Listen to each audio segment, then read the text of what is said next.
Всем добрый день. У нас сегодня такая очень интересная тема. Кажется, что после любви как будто говорить уже не о чем, но у нас еще поле не паханное. И мне кажется, это так круто совпало, что вот вчера впервые коммерческая компания запустила ракету в космос. И чем мне как бы импонирует это событие? Тем, что ему предшествовало очень много неудач. И они были достаточно публичными, да, то есть через череду неудач и падений человек все-таки пришел к своей цели и добился того, чего он хотел. И сегодня мы будем говорить о самореализации. Мне кажется, это где-то перекликается с тем, что сделал Илон Маск. И мне кажется, что, возможно, неудачи кого-то демотивируют, а его они мотивировали двигаться дальше и доказать, что он может. Но прежде чем мы будем говорить об этих тонкостях уже самореализации, мне бы хотелось, чтобы мы, как всегда, начали с того, чтобы мы были в одном информационном поле и определились все-таки с тем, что такое самореализация, что мы называем самореализацией и, как это вообще в принципе работает. Да? Я представлю еще раз, может быть, кто-то смотрит нас впервые. Мы беседуем с Ольгой Александровной Войновской, с психоаналитиком, с доцентом кафедры факультета психологии КФУ Вернадского, практикующим психологом, членом Европейской ассоциации психоаналитической психотерапии. И что самое главное, психотерапевт с огромным стажем. Поэтому Ольга Александровна всегда подкрепляет все свои тезисы примерами. Вот, поэтому давайте вот начнем с того все-таки, что же такое самореализация, что мы подразумеваем под этим понятием. Ну хорошо. Я, конечно, уже задумалась, Мавиле, над вашей, можно сказать, метафорой, да, вот этот с этим запуском частной вот этой космонавтики. Это, конечно, мегапроект, что тут скажешь. Я не знаю, есть ли что-нибудь такое серьезней, вот, по дерзости, да. Но это хорошая метафора, правда, очень хорошая метафора для того, чтобы, вот примерно посмотреть, какой, тернистый путь, да, к своим целям, к самореализации, то есть он легким быть не может по определению. Многие философы говорили о том, что это прям муки, вот прям такие сравнения приводили, мне бы не хотелось их приводить, дабы не демотивировать наших слушателей и зрителей, поэтому мы будем в мягкой форме, наоборот, мотивировать, я бы даже хотела вот больше вывести, в такое русло, как это важно, и для чего, и, в общем, что с этим связано. Ну и так идем из определений. Конечно, мы научных определений давать не будем, мне кажется, оно как-то интуитивно чувствуется, о чем это, да, хотя в науку это понятие пришло достаточно недавно, скажем, 70-80-е годы только появилось это понятие самореализация, да, тут уже звучит, понятно, звучит по этимологии слова реализовывать себя, да, вот реализовывать, как бы разворачивать себя вовне, вот что-то делать, какая-то деятельность, да, своя именно такая личностная, но здесь не без социального компонента, это однозначно, и это важно. Помните нашу шкалу альтруизм, эгоцентризм, и как вот эти все вещи связаны? Мы сюда сейчас подойдем.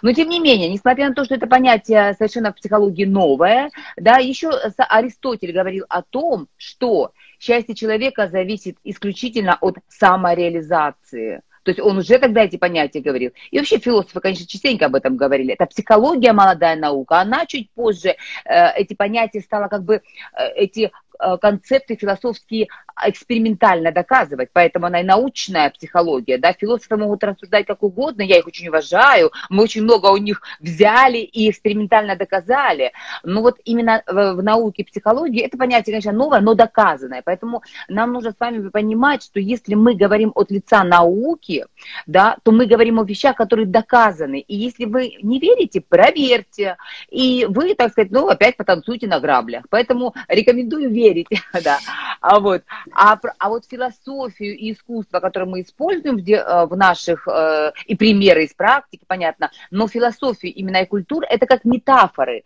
то есть больше такой метафора, как, помните, мы как-то говорили о том, что тестируя реальность объективную, мы ее тестируем вот этими инструментами, которые заложены в культуре, да, в пословицах, в поговорках, в афоризмах, в метафорах. Поэтому мы, в общем, мы будем то в философию нырять как бы за метафорой, или в культуру, скажем, Гёте, кстати, вот у Гёте мне очень мысль нравится, прям она научно, ее потом научно прям все повторили великие психологи. Я ей чуть позже скажу, чтобы интрижка у нас была.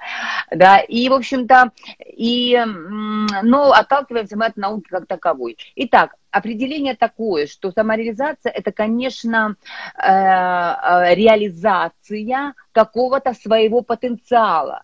И при том потенциала не какого-нибудь, вот ты себе придумал, давайте у меня будет потенциал пианиста, я буду играть на пианино. Или я решила себе стать балериной. Нет, у этого должен быть определенный как бы талант, задаток, да, предназначение.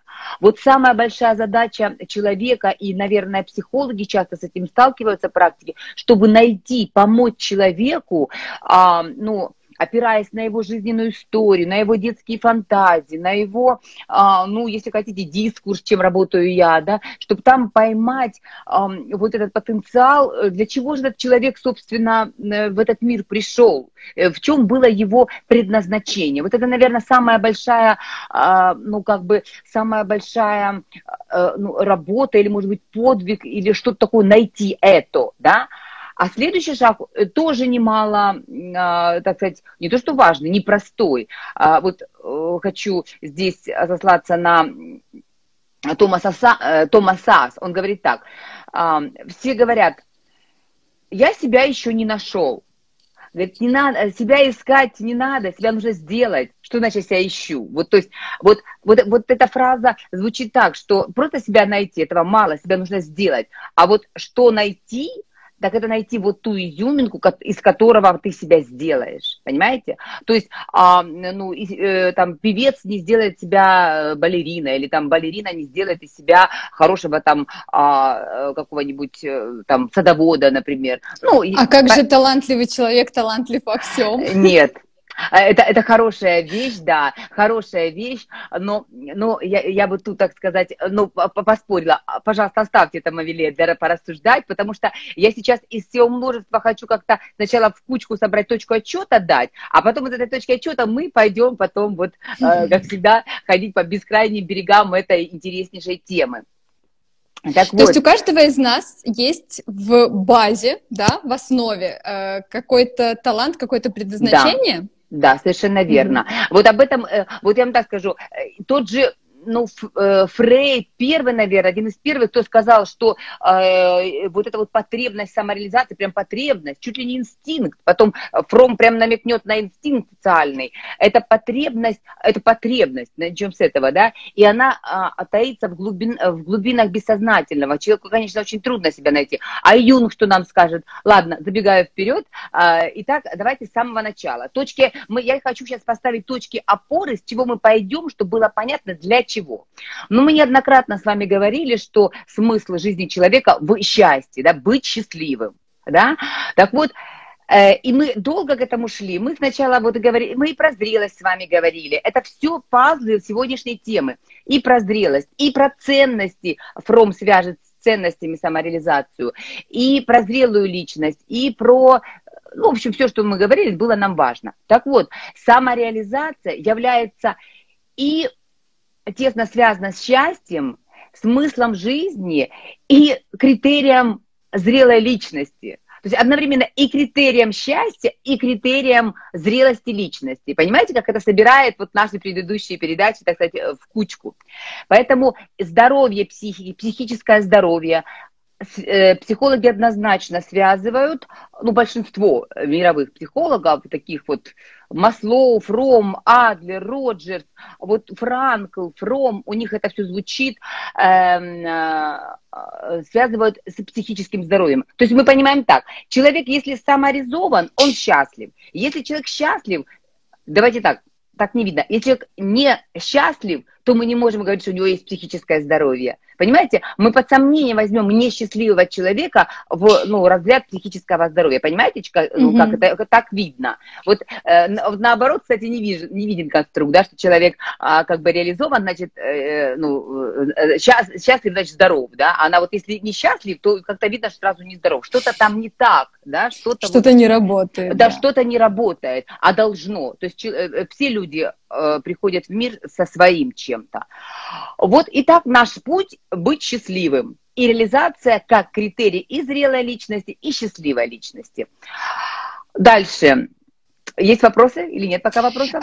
Нет, вы продолжайте. У меня уже есть вопросы, но я Да. не хочу просто вас сбивать с мысли. Я думаю, что я потом включусь. Да, и вот, и, конечно же, ну, хотелось бы сразу интересующимся, может быть, любознательным, или, может быть, психологи, я знаю, меня и психологи смотрят, наверное, работа больше всего, самая популярная, ну, о которой мы можем говорить как о популярной и научной работе, это вообще разработка Маслоу, да, и его работа «Личность и мотивация», в которой вот и всем известная работа, его пирамида Маслоу, да, вот, и вот эта пирамида, которую уже в школе учат, вот там же ведь тоже самоактуализация как потребность. На самой вершине. На самом деле, как потребность. И вот здесь мы сталкиваемся с проблематикой. Мы же с вами все время пытаемся практически, да, вот такое прикладное дать ну, направление нашему диалогу, да. И вот в чем, собственно, проблема? Тут вещи, о которых мы так просто теоретически будем рассуждать, они очевидны и понятны. Да? Открыли метафоры, афоризмы, почитали, и все и без вас понятно, да, девочки. Но мы все-таки должны показать проблемные стороны и как из них выходить.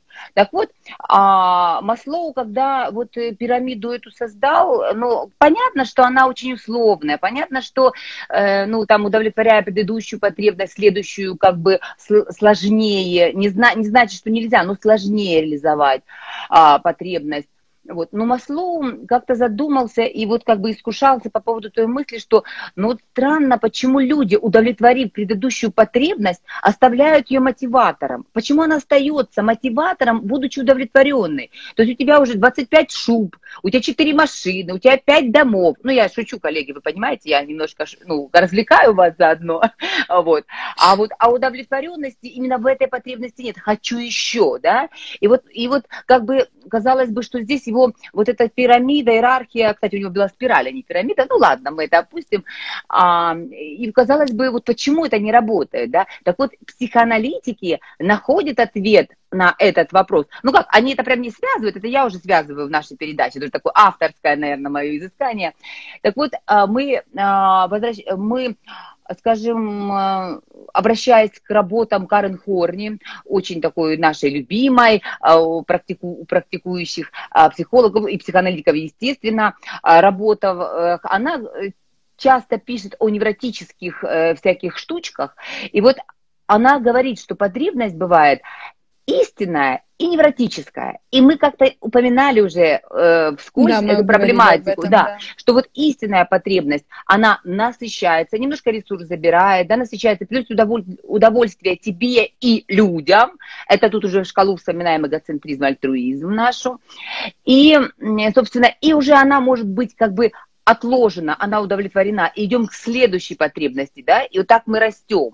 Но невротическая потребность, если вдруг, а человеку трудно ее распознать, она истинная или невротическая, ее распознает психолог, психоаналитик, да, распознает, потому как человеку невозможно самому увидеть.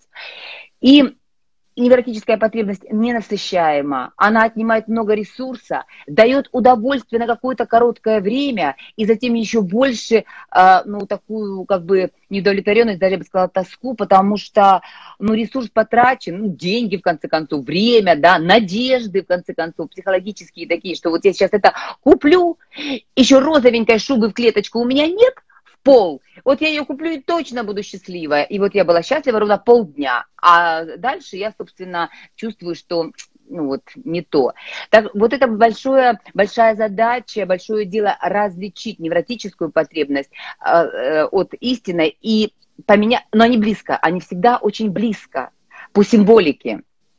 Вот. И вот я думаю, что это ответ на проблематику Маслоу, почему при удовлетворении все-таки потребностей, да, они остаются мотивационным таким механизмом. Поэтому просто слушать свои потребности, это опасно. Это не значит, что это есть какой-то ваш путь, прям ваша реализация, она очень может быть невротическая. И как показывает моя практика, не буду говорить процентные отношения, они у меня просто в практике такие, да, а в жизни, может быть, там получше ситуация.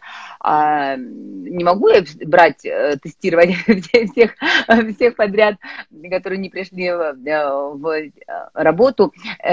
очень большой процент вот этого путания невротической и истинной потребности. Кстати, они идут извне, они навязываются, они ложные, они искусственные. Вот такая вот проблематика. Поэтому, конечно, сейчас будем с вами разговаривать о том, как же найти свою потребность, да, наверное, и как ее реализовывать. Да, вот как бы у меня сразу вопрос, и это, ну, то, что встречается очень часто. Я вот слежу за некоторыми там коучами, например, тренерами, бизнес-тренерами, которые и главный запрос к которым — это предназначение. А как понять свое предназначение? То есть, во-первых, мне кажется, что здесь существует два лагеря. Те, кто верят, что у людей есть предназначение, и его нужно там раскрыть и развить. А есть те, кто считает, что вот себя можно создать, то есть в том направлении, в котором там тебе хочется, например, да? Вот как, может быть, я понимаю, что мы сейчас не сможем там сказать, вот свое предназначение можно раскрыть так, так, так, или там понять. Но хотя бы, может быть, мы сможем дать какие-то ориентиры. Да, очень, очень хорошая мысль, да. Я бы эти два лагеря объединила одной идеей. Вот смотрите, есть такое понятие самоопределение. То есть вообще вот самореализация, оно имеет некоторые синонимы часто, там самосовершенствование, социализация, самоопределение, самоактуализация, ну, самоактуализация такой больше широкая. Они просто отражают каждую грань, да. Так знаете, вот есть такое понятие самоопределения. Вот что это может быть? Вот оно очень напоминает мне второй лагерь, о котором мы сказали. Это когда человек вдруг понимает, что я по природе своей математик, да, но понимает, что ни его семья, ни ситуация социальная, ни время не может ему позволить прямо вот взять и окунуться целиком в математику. Поэтому я пойду в бизнес для того, чтобы, например, прокормить семью, там, ну, что такие вот вещи какие-то у него важные, или я, ну, я не знаю, этот человек может выбрать все что угодно, да, вот, или я пойду учителем работать в школу, потому что смотрю, вот у меня такая ценность, что больше никто этого, кроме, кто, если не я, то кто же, да, и тогда человек жертвует своим даром, но он его должен понимать, жертвует, но это высшая степень, ну, самоуважения, я бы сказала, самореализации, потому что это жертва, да, здесь ключевым понятием выступает все-таки вот тот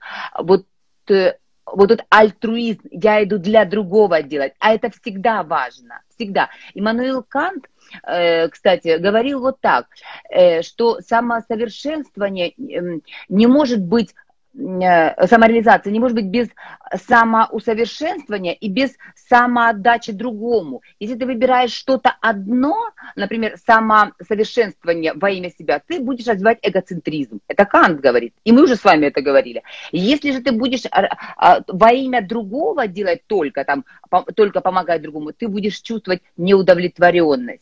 Да, конечно, это, ну, это цена вопроса, но если ты это решил, и ты знаешь, что это жертва, то это другого, это высшего уровня такое удовольствие, оно альтруистическое, понимаете, поэтому, конечно, на это способны не все. Мало того, что сейчас немногие даже способны и себя найти, реализовать, это трудно, а то еще себя найти, может быть, даже начать реализовывать и потом отказаться от этого во имя высших целей, ну, это уже, это, конечно, ну, высший пилотаж. Так что вот так бы я порассуждала. А по поводу лагеря, который предназначение, да, у нас заложено, ну, вот скажу вам такие вещи. Вот просто метафоры, которые вам ответят на этот вопрос. Маслоу говорит, в этой упомянутой работе он говорит, что если вы собираетесь сознательно отказаться от того, ради чего, ну, от потенциала, который у вас есть, то вы будете глубоко несчастным человеком. А мы чуть раньше сказали, как связано счастье и самореализация, да, и здоровье психическое. Да? Это вот его такая мысль. Более серьезную мысль мы видим одновременно у Фрома, Юнга и Фрейда в разных вариантах. Если ты не будешь делать то, ради чего рожден, ты будешь болеть. То есть это почти одно и то же. И Гёте, кстати, вот уже интрижка сама подошла, которую я обещала. Гёте говорит, что если ты не выразишь, не разовьешь то, что в тебе, оно тебя будет мучить и душить, пока ты в какой-то либо виде ты это не вытащишь, не реализуешь. Более того, мы здесь и видим в практике, что когда человек не умело это делать, когда оно само прорвалось, это деструктивные часто вещи, это и агрессия, и разрушительные вещи, ну, все такое, оно не, скажем, неадекватное, не пойдет, ну, против социума и против человека, но оно все равно вылезет. А если ты это все-таки найдешь смелость реализовать, вот да, про смелость надо поговорить, тогда это успех, что называется. Поэтому вот такой мой ответ, что да, у нас с вами есть этот потенциал, этот талант, он есть. Кстати, еще одна фраза, и вот идем дальше. Метафора, которая, наверное, объединяет вот эти все вещи, уже метафора.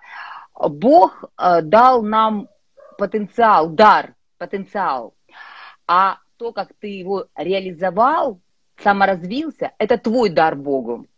Вот очень красивая мысль, да, то есть, ну, мы просто обязаны это делать.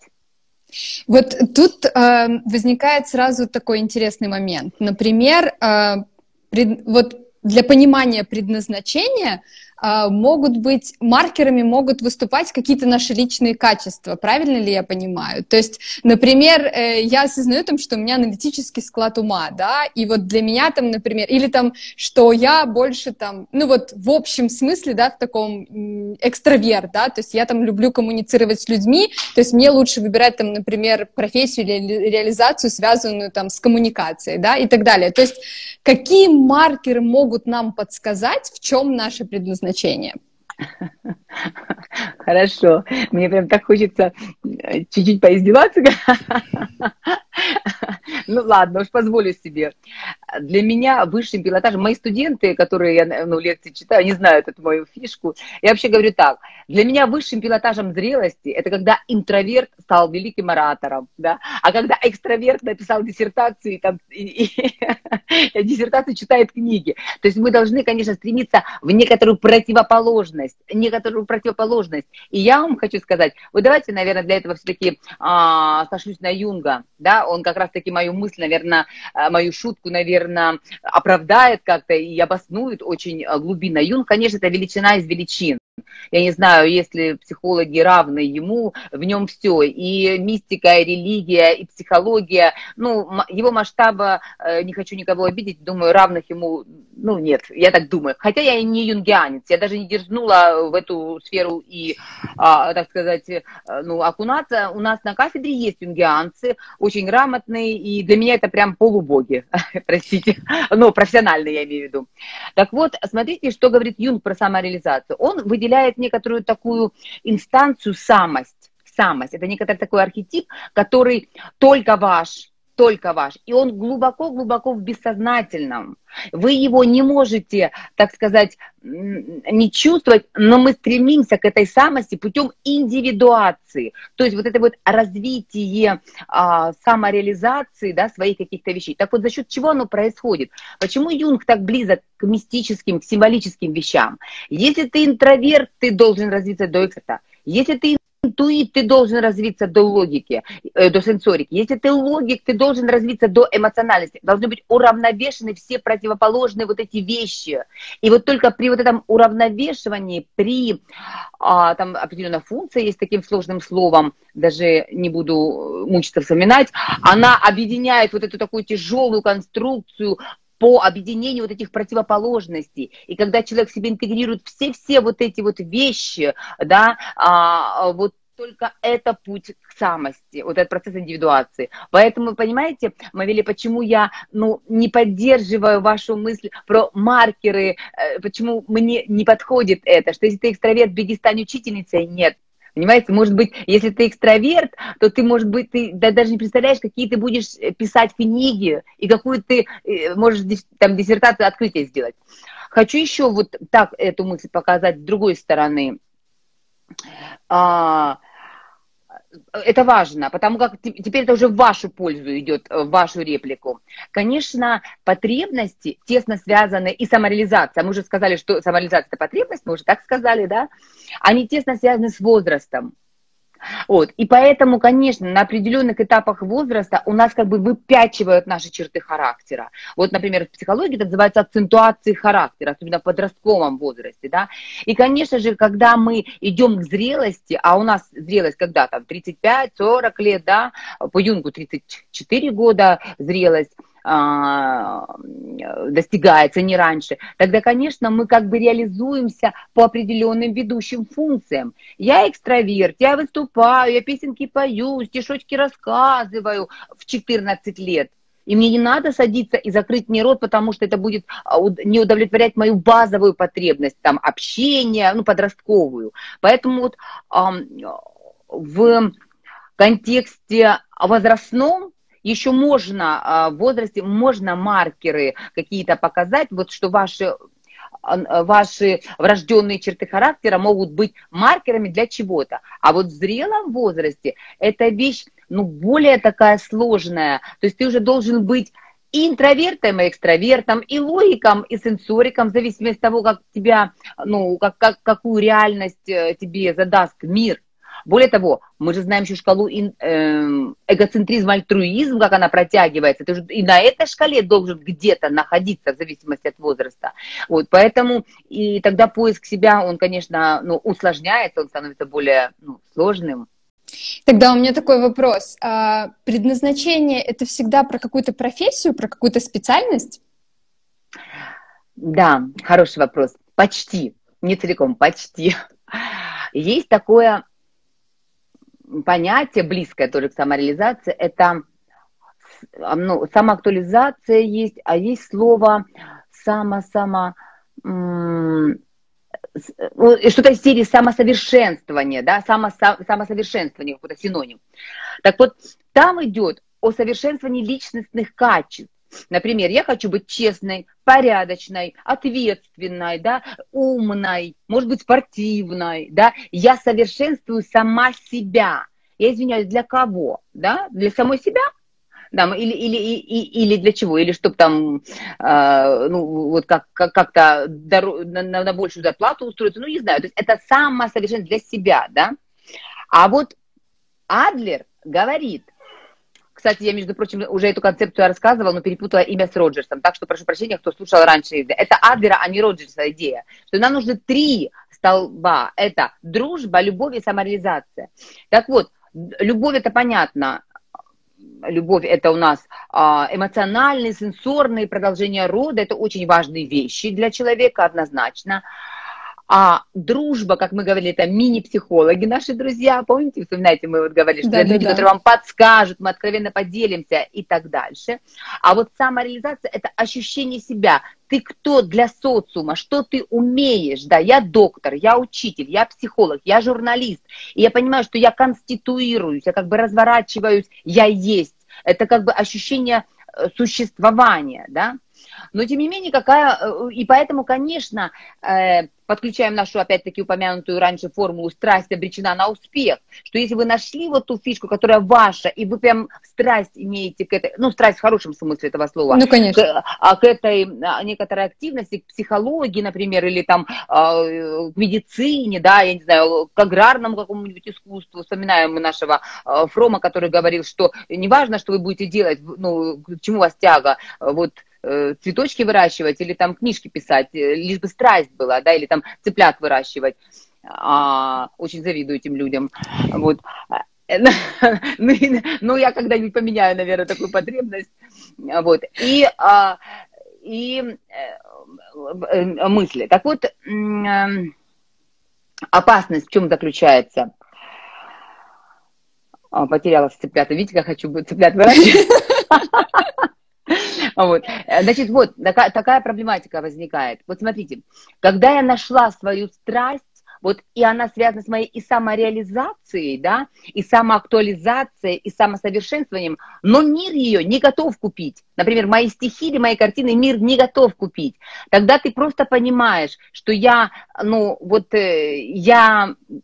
в ущерб материальному благополучию, я это делаю, потому что это искусство, может быть, будет оцениться для других, или я как плату беру удовольствие за то, что я это делаю. Есть, конечно, вещи, которые, ну, или купятся потом миром. Мы же очень знаем много примеров, когда дорого оно стало стоить потом, после смерти автора, да, вот. А есть вот нами ранее упомянуто самоопределение, когда человек вдруг понял, что то, что я умею, сегодня не продается, и я принимаю решение для родины, для семьи, для того, что я должен вписаться в этот социум, принимаю решение отказаться от этой своей лебединой песни и стать социальной единицей, да, вот это другая история. И везунчики — это те, кому повезло, у которых, собственно, ну, его страсть, он ее так смог трансформировать, сублимировать, да, трансформировать под потребности сегодняшнего современного мира. Но это, скажем, везунчики. Или все-таки можем попытаться, я вам скажу, что мы в работах часто такое делаем, что мы думаем, как вот тот или иной талант можно проявить и этому миру предложить, что все-таки он был, ну, покупаем, востребован. Я не говорю, что это только в деньгах. Деньги это самое, наверное, ну, простое, чем человеку может заплатить, да, это же есть, ну, и признание, и уважение, это все тоже очень большие ценности. Деньги, на самом деле, это только самая несовершенная, наверное, вещь для обмена. А вообще у нас обмен должен быть и самоуважением, и признанием, но не забываем и конструкции по пирамиде Маслоу более низкие, там кушать-то ведь тоже хочется. Вот так бы я ответила. Как раз возвращаясь к вопросу, кушать тоже хочется. Мы говорим о том, что самореализация — это потребность. Но часто люди, когда находятся, например, в ценностях выживания, да, то есть в нижних ступенях этой пирамиды, они еще не думают о самореализации. И так может, в принципе, пройти вся жизнь. И если мы говорим, что это все-таки потребность, ну, для каждого ли она? То есть у каждого ли она есть? Да, тяжелый вопрос только потому, что Маслоу нам сказал, что 3%, да, в разных, я смотрю, учебниках пишут 2%, в Википедии пишут 2%, в одном учебнике 3%, в одном из учебников 1% людей, которые достигают вот этого вершины, чтобы самореализация стала потребностью.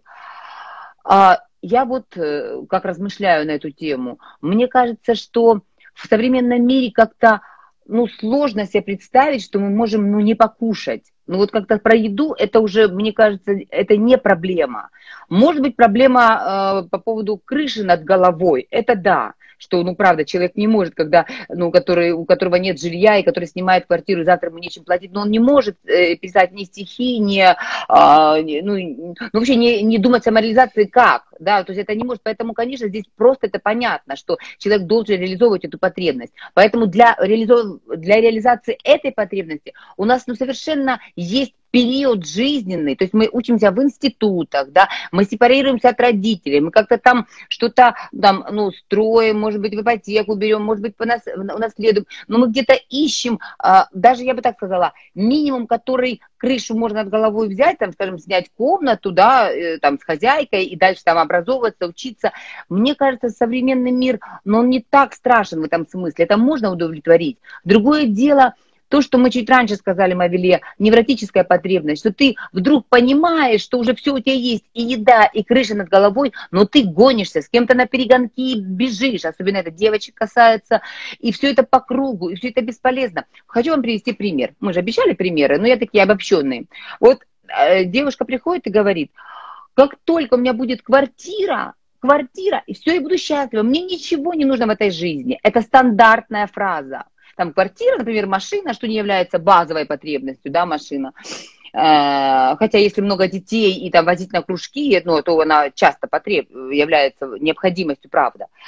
И вот, и сколько в терапии, а у меня случаи у психоаналитиков не длительные, год, 2, 3, 10 человек может прийти время от времени, и вспоминают. Вот я помню, как я вам говорила, что если мы купим квартиру, там, или когда я выйду замуж, я буду самая счастливая, когда я рожу ребенка, я буду самая счастливая. И я сижу, так головой качаю, думаю, ну-ну, поговорим через 3 годика. Потом приходит, говорит, нет, все это есть, а мне душно, мне тесно, я не чувствую себя счастливым. Это вот уже кризис, который и говорит о том, что как было, я уже не хочу, мне тесно, мне мало, это примитивно. Да, это само собой разумеется. А как надо, я еще вот не там, не умею, помогите, выйти на другую потребность. Поэтому вот вообще прыгнуть на другую ступеньку по пирамиде Маслоу, это и есть такой кризисный момент, очень сложный. И знаете, Мавиле, у нас тут слово одно интересное, такое важное прозвучало: набраться смелости. Люди часто боятся. Вот страх, почему люди не идут за своей мечтой, они боятся, вот все-таки, наверное, посмею я для нашей аудитории такую сложную вещь сказать. Пока я мечтаю, моя мечта со мной. А как только я пойду ее осуществлять, и она провалится, у меня даже не останется этой мечты, фантазии. Я ее точно теряю. Поэтому люди часто, чтобы держать свою мечту в фантазии, отказываются от ее реализации. Вот это такая вот есть невротическая вещь. Поэтому вот страх очень часто является большим препятствием для самореализации. И подкреплю это чуть-чуть с другого ракурса фразой идеей Карен Хорни. Я ее лично читала, но в данном случае ее можно, психологи узнают в работе «Дар психотерапии» Ирвин Ялом. Да, он говорит, что я у Карен Хорни нашел такую идею, я думаю, не только он там ее нашел, мы все практики там ее нашли, эту идею, что у нас инстинкт самореализации, только у нас есть какое-то препятствие невротическое, и психотерапевту нужно не искать твой путь, а убрать препятствие. И оно само прорастет. И вот я бы даже сказала, что мы не ищем ваше предназначение на психотерапии, мы ищем препятствия. Вот это и есть невротические всякие вещи, может быть, связаны с детством, с каким-то комплексом, с каким-то даже непониманием себя, вот неосознанием, кризисным моментом. И вот мы убираем эту плотинку, и все, и желудь станет дубом, как говорит автор, упомянутый в работе Ялом, в работе «Дар психотерапии». То есть это, по сути, такие защиты, да, то есть вот, например, вот я часто слышу фразу там «мне хватает», да, то есть мне там, например, вот больше не надо, как бы, да, человек сам себя останавливает в росте, да, то есть вот как бы все, это мой стоп, там, например, или здесь у меня там красная линия. Или вот вы очень хороший пример привели, такой, вот если у меня будет то-то, то все сложится в моей жизни. Если у меня там настанет вот этот момент, там, замуж, ребенок, квартира, я не знаю, все что угодно, то все получится. И когда человек приходит в эту точку, а оказывается, что нет, ну, то есть, как бы, эта пустота не заполнилась какими-то вот другими вещами. Да. Это защиты такие? Вот как вариант и защиты могут быть, да, но мы же ведь сказали, что это связано с возрастом, это потолок тебе только на сегодня. Ты завтра еще не знаешь, какую песню ты начнешь завтра у психоаналитика петь. Это тебе сегодня, да, потолок. Вот, а мы не знаем, что с тобой будет завтра. То есть это вот этот момент, который я достиг, удовлетворил потребность. А следующее, да, а как же следующее? Поэтому это мы не верьте. Я же вам говорю, что они сегодня сказали, что им все, а я думаю, ну, придешь через полгодика, и я уже наизусть знаю, что ты мне расскажешь. Вот. И какая тут важная мысль. Потолок, мне все, сейчас, защита.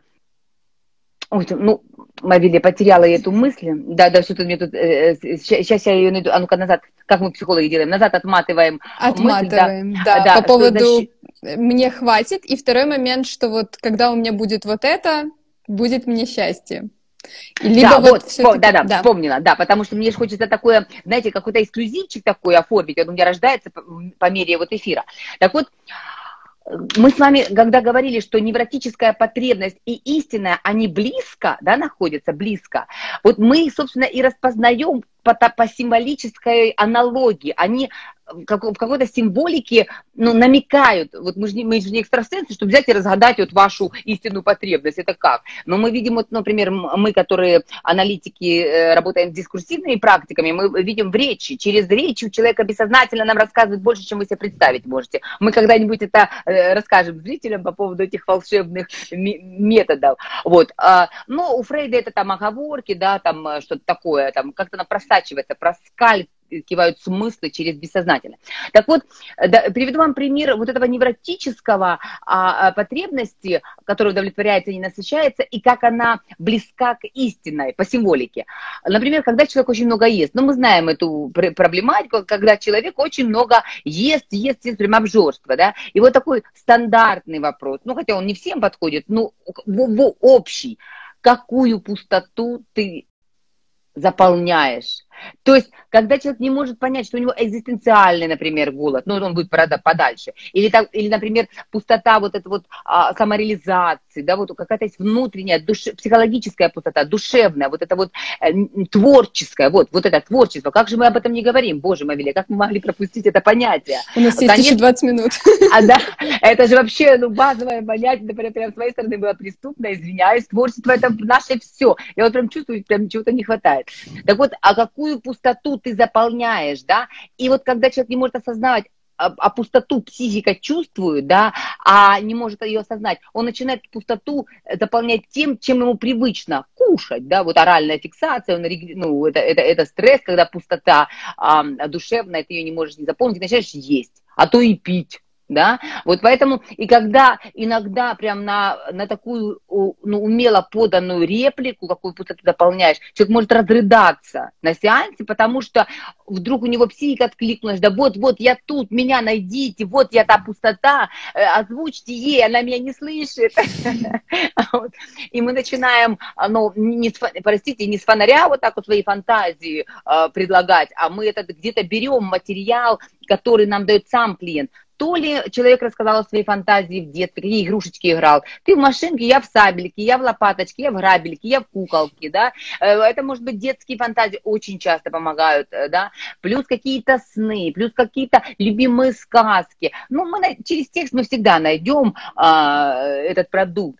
И потом, и когда люди, благодарят меня за то, что вы там творите чудеса, я говорю, да нет, я переводчик между тобой и тобой. Все, что я про тебя знаю, мне рассказала ты. То есть та твоя часть, которая от тебя скрыта. То есть моя любимая фраза: ничего нет вкуснее познакомиться с самим собой. Кстати, самопознание тоже великая вещь. Самопознание. Это же вот познать себя, в том числе свой потенциал, творческий потенциал. Вот я бы все-таки хотела про творческий потенциал. Давайте про творческий потенциал.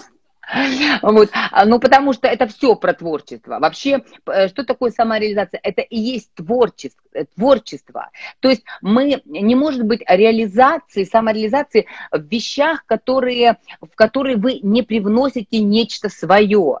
Мы очень все уникальны и различны между собой. Да, у нас птицы только могут видеть гнезда одинаковые, да, и муравьи-муравейники одинаковые. А человек всегда это сделает со своей изюминкой. Женщина, убирающая квартиру или расставляющая там цветочки, вазончики, она это сделает по-своему. И это будет акт творчества. Поэтому творчество – это важнейшая часть самореализации, но я бы подчеркнула вот какую часть, не творчество в виде стихов писать и... Да, я просто тоже хотела вот как раз, чтобы мы обозначили все-таки, что творчество это не только картины, стихотворения, музыка и так далее.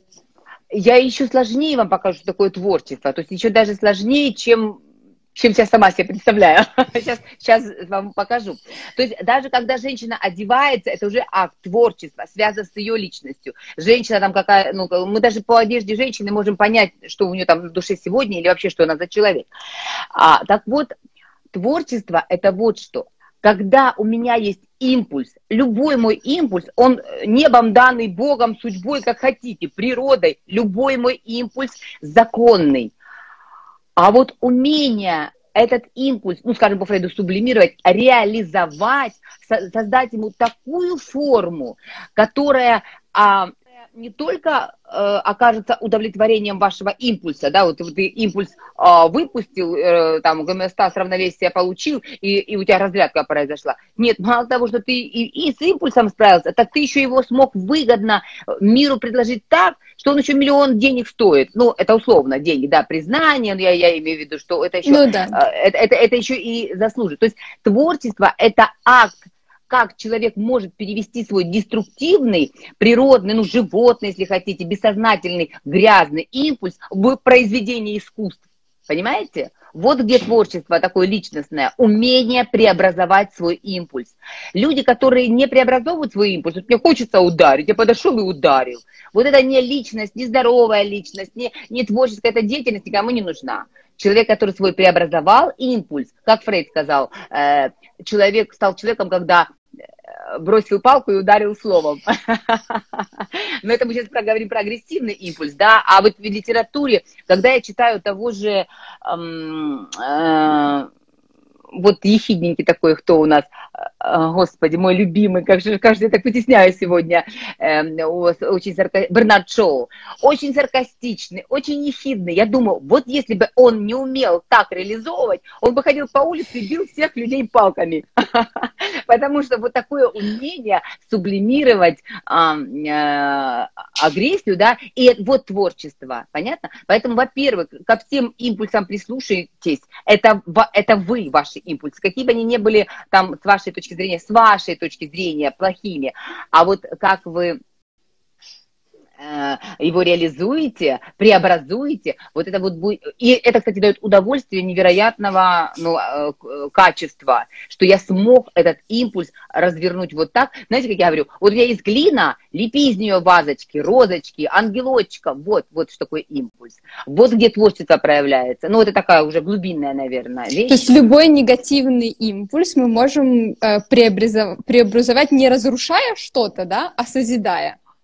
Мавиле, не то, что можем, обязаны. Это признак здоровья. Понимаете, все подавленные импульсы, это неврозы, психосоматика, все подавленные импульсы. Мне сказали, драться плохо, и я все выдавил. Подавленный импульс, он не умирает, он продолжает взрывать вас изнутри, да, и вредить вам. Поэтому, конечно, первое, что мы в терапии, делаем в психотерапии, мы распознаем некоторые такие импульсы, и вот пытаемся, даже учим, как ребеночка, маленьким шажкам. Мы берем и говорим. Вот она меня обозвала, девочка жалует. Я говорю, ну, я терплю, я прощаю. Я говорю, слушайте, это далеко от прощения, это вообще далеко от прощения. Это уже задаток невроза. Поэтому давай мы в ответ ей не ударим, не нахамим, а мы ей кинем красивую, например, фразу или басню Крылова, соответствующей теме, ну, как она с вами поступила. Пусть она увидит. Человек послал туда басенку Крылова, и такое у нее удовольствие. Говорит, у меня такое ощущение, что я как будто ее отлупила. Я говорю, да, и вот и ей приятно. Более того, она и подружку научила, что со мной так нельзя, и ни с кем так нельзя.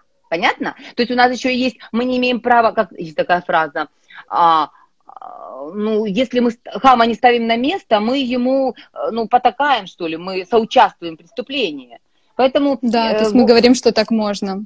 Да, поэтому вот вам и творчество, и, ну, в общем, думаю, понятно это дело вам. Нет, это на самом деле, мне кажется, очень полезная мысль, потому что очень часто возникает, вот я, по крайней мере, сталкиваюсь с тем, что когда люди делятся своими какими-то эмоциями, переживаниями, что вот они не могут там накричать, да, не могут там как-то проявить вот эти вот свои эмоции, там, которые вот в данный момент там кипят, и теперь как бы мы просто говорим им: преобразуй их.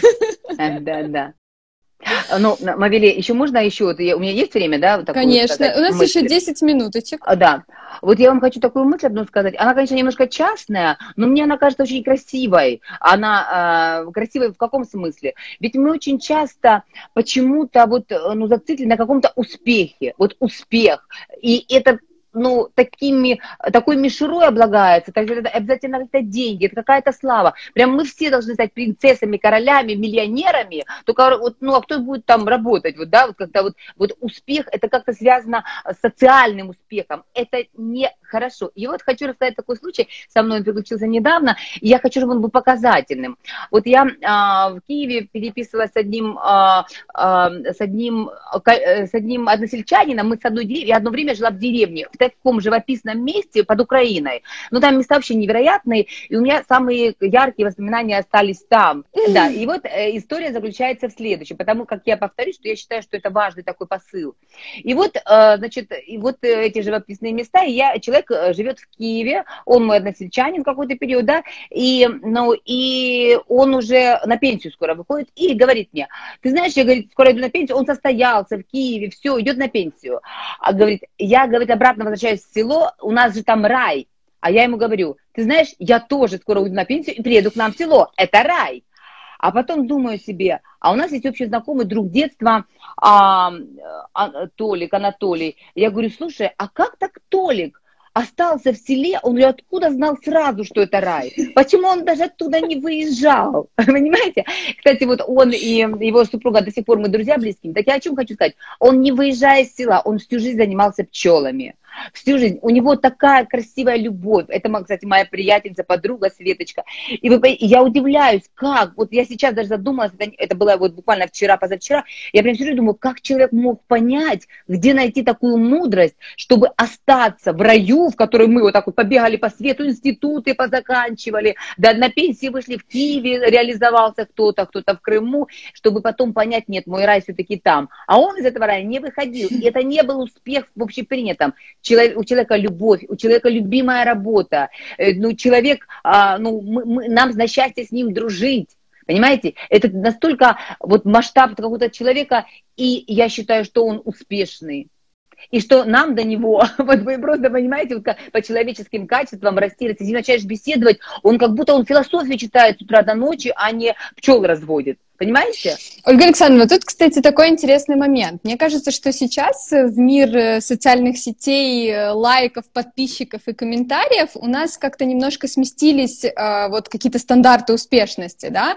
То есть вот когда мы говорим о самореализации, она как-то ассоциируется с успехом, с успешностью, и вот это все меряется какими-то вот критериями, связанными с признанием там, и так далее. То есть мы начинаем охотиться за там, лайками, подписчиками, комментариями, аудиторией, в принципе, и так далее. Насколько это тоже что-то невротическое? Да, это совершенно верно. Во-первых, это невротическое, а во-вторых, даже по Маслоу возьмем признание, да это какая там ступенька, 4-я, что ли? Это всего лишь ступенька. И вопрос, отвечу вопросом на вопрос, а является ли это признанием? То есть это далеко не признание, это количество лайков, которые, насколько я знаю, их тоже покупают и там где-то накручивают. У меня 2 сына программиста, понимаете? Поэтому это точно невротические вещи, и я сталкиваюсь, часто сейчас в практике.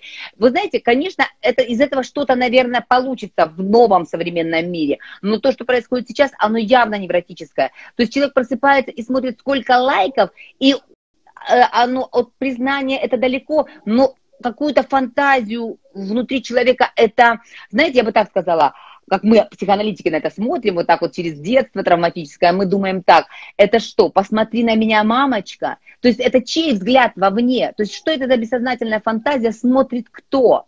То есть твой родитель, мама, папа, что это за такой взгляд извне? Мы же часто даже не даемся вопроса, чей лайк там важен, количество, чье? Понимаете? Поэтому это вот вы четко сказали, это нечто невротическое, но может быть перерастет в что-то хорошенькое, но пока это наша беда. У нас осталось буквально 5 минуточек, как-то у нас так быстро сегодня пролетело это время. Может быть, мы что-то не проговорили, я уже предлагала, пока вы подключались, задать нам вопросы, но у нас такая сегодня молчаливая аудитория. Если человек не спит и не ест, что это может быть? Это может быть депрессия. Да, к сожалению, в наше время карантинное. Кстати, и, между прочим, депрессия как следствие, не всегда депрессия связана с отсутствием самореализации, но часто депрессия является маркером отсутствия самореализации. Самореализующийся истинно самореализующийся человек, он счастлив, и депрессия там ни при чем. Более того, когда мы человека именно этим путем вот как бы помогаем выйти, депрессия исцеляется. Депрессия это тоже признак того, что что-то ты делаешь не так. Но если, конечно, это не эндогенная депрессия, да, если это не связано с этими вещами. Резюмируя как бы нашу сегодняшнюю беседу, мне хочется, вот я для себя услышала, что все-таки нужно больше прислушиваться к себе, Мавиле, немножко пропадаете. К своим потребностям, к своим импульсам. Да, вас слышно, Ольга Александровна. Давайте резюмировать, потому что у нас буквально 2 минуты. Мавиле, вы немножко пропадаете у меня, но я и вопросов не слышу, я как бы, наверное, буду прощаться уже, да, если меня слышно, потому что я вопросов не слышу. Все, тогда будем завершать сегодняшний эфир. Спасибо большое тем, кто нас смотрел. Спасибо большое, Ольга Александровна, вам. Хоть бери, переписывайте. За знания. Спасибо большое, всего доброго. Хорошего вам дня.